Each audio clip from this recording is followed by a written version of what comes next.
Ciao world. So what is this? This is a monopolar electrosurgical instrument from, I think it's from the 70's, and it has a problem. The problem with this instrument is that it gives you a shock. Well, not to you until you touch the ground. And I have opened it and I have found what's the problem.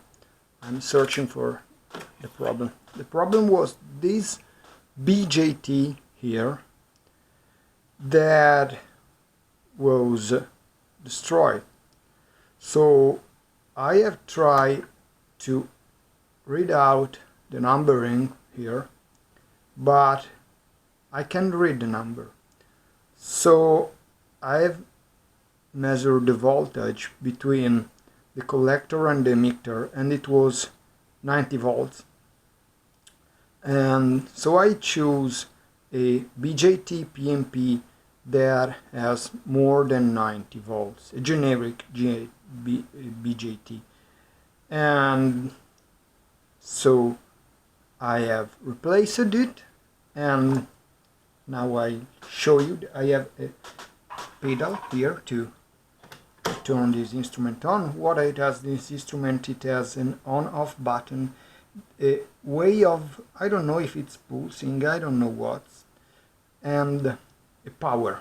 So here I have a piece of meat, and if you see here I am cutting it, and if I touch here I get no shock, and you see it's cutting. Wow. So it's done. Now it's working. Of course, who gives me this instrument will never use this on human, and this is just for fun, just for repairing this, but it's not for use anymore. It's too dangerous to use this on people, on even on animals.